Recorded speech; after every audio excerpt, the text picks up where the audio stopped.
It is sadly very common that people who grew up neglected and abused by their parents end up either alone or cycling through one life-damaging relationship after another. And the terrible irony is that when you need love the most, you're locked out of it.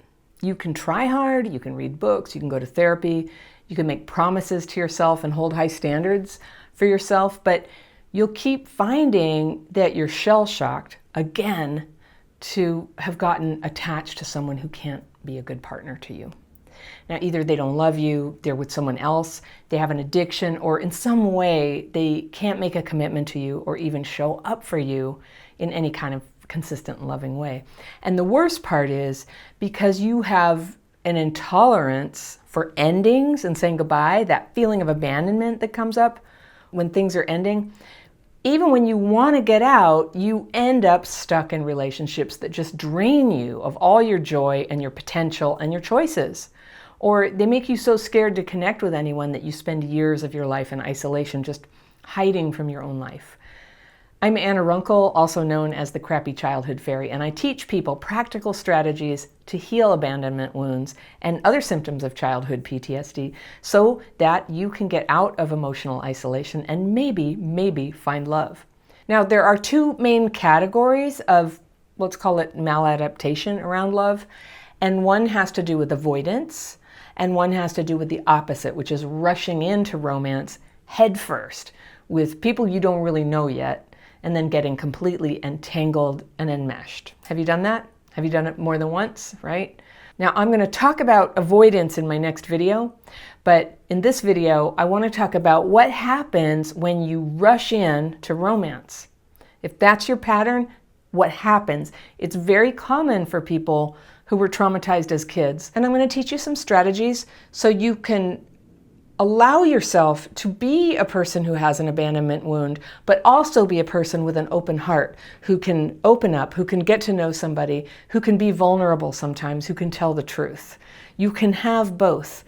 But to have that freedom once you're in the relationship requires some prep work before you get into the relationship, and that guides you in how you get into that relationship, all right? That is the secret.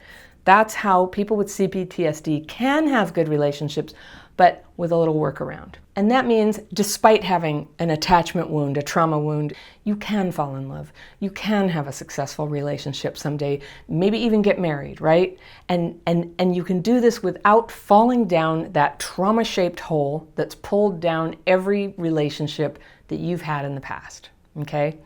So what happens? Let's analyze this by looking at first what happens when you go pushing and rushing into a relationship, all right?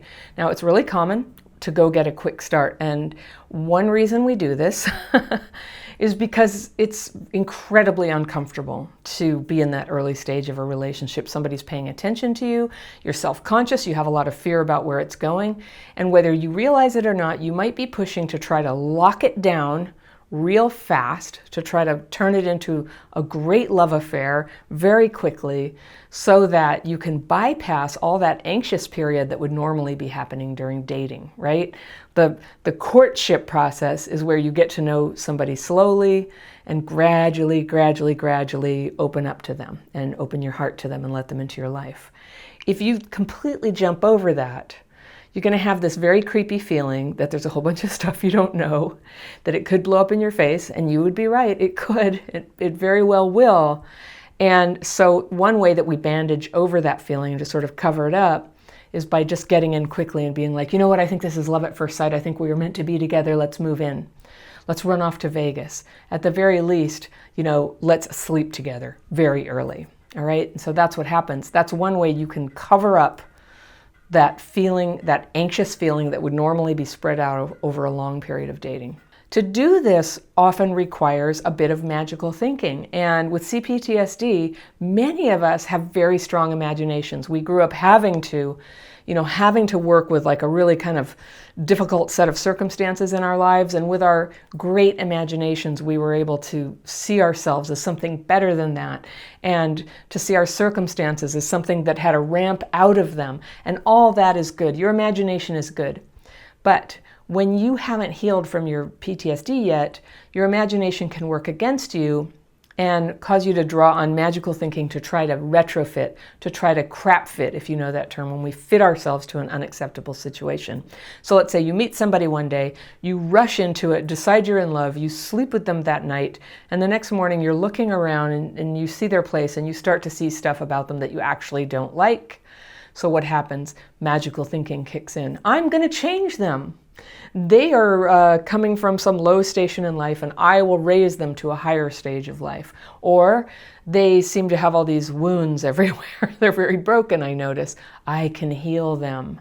Or magical thinking can be spiritualized, of like, this is what God wants me to do, is be humbled, or we had a past life together and so this is our destiny. All of this stuff, you have to be very, very careful about magical thinking. It's good to be a spiritual person, but you don't want to use magical thinking as a weapon against your own common sense, all right?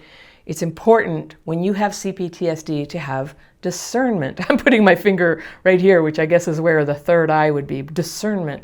Like, you need to see, you need time and emotional space to kind of just take it in. Like, who is this person? What are their intentions here? You want to let the information come to you. That's the maladaptation, is rushing in, rushing out, going, I don't need that information. I'm going to make it all okay. I'm going to make up a narrative about this. I'm going to tell all my friends. I'm going to look at the bright side. It's just all that stuff that we do, which is how we get ourselves kind of stuck in there. And something that happens when you're crap fitting like that, and again, crap fitting is when you fit yourself to an unacceptable person or situation. We get very good at that as kids. It's a really good skill to have when you had to do it. You're an adult now. You don't have to do it. All right. In fact, you don't want to do it. You want to fit yourself only to situations that are good for you. So when you catch yourself crap fitting, something that you might find yourself doing is getting into arguments. You're like, you're very broken. You're very messy. Well, somebody you just met gets to be however they want. Your job is actually to just take in, to just let information come to you. What are they about? What are their cleaning standards like? Are they actually emotionally available? And not to be angry at the shortcomings in this. When you can slow down your attachment, these things are nothing to fight about. They're just something to notice and go, I think this is not a relationship for me. It's so much easier to recognize that and pull back from a relationship if you haven't bonded yet, psychologically, emotionally, sexually, all right? If you do this, if you have a tendency for this, then you know all too well that feeling where you get an idea about somebody, they're so great, they're amazing, you rush in, then you wake up and realize, there's some problems here, and you backpedal. You backpedal and try to retrofit your concept of them to fit the person you thought they were when you met them, but they're not that person. Now you're just being like a controller or nagging. When you try to make somebody be something they're not, right? If you really love somebody, you kind of want to love them as who they are. So that takes time. It takes time to know who they are and to know if they're somebody you could love. Now, one really difficult aspect of having complex PTSD is that endings can be really fraught and difficult. They can be extremely triggering, even when you don't like somebody, even when you're desperate to get out of a relationship.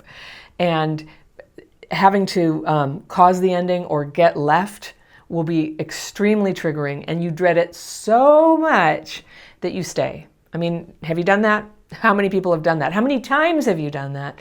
Stayed way longer than you really wanted to be in a relationship because you could not bear the feelings that were going to come up when you walked out the door, right? Even when you knew. Or there was something to it, but the end came and it's a bad ending. Now, bad relationship endings really take a toll on you emotionally. There's just no way around it.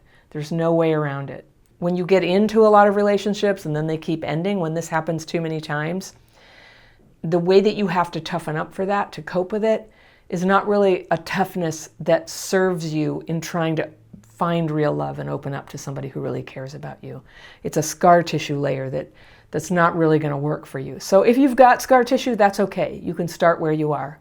But I'm going to suggest that you look for ways to not keep adding to that scar tissue by getting into relationships that are ill-considered, that you haven't taken time for, that are pretty much doomed to fail, because it's going to take a little chunk out of you every time. It's going to make this kind of wall around you every time that's going to be harder and harder to get through, right? Can you think of somebody who's just had too many bad relationships and that hardness that comes around them. Yeah, so we don't want that for you.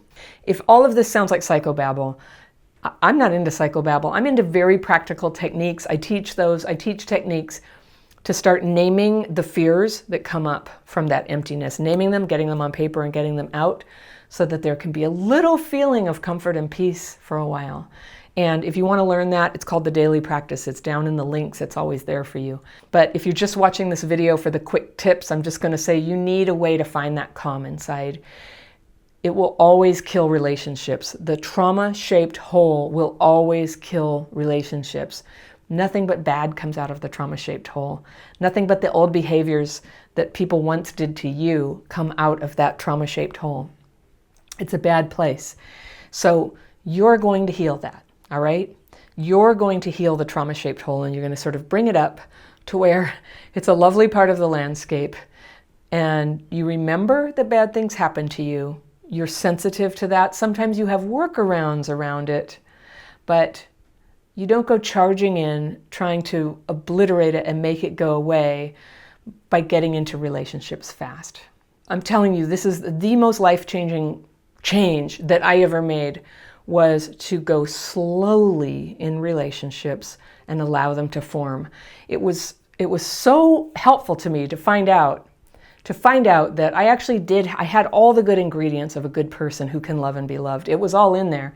It's just that that good part of me was getting swept aside by the tidal wave of emotions and intensity and fears and anger and resentment that would come up just because of rushing in too fast. And the only reason I was doing that was because I found it uncomfortable to be in that tentative early phase. I had this instinct. It was a wrong instinct, but it was an instinct that if you can quickly attach and be totally committed, then that uncomfortable feeling will go away. And I had the pleasure of learning by actually getting married to somebody who loves me that it doesn't end. It doesn't end when you get married. Like that process of getting closer and closer to somebody, it's actually quite challenging for somebody with attachment wounds. And I had the opportunity to keep healing after getting married and find out what that's like. And this is what I found.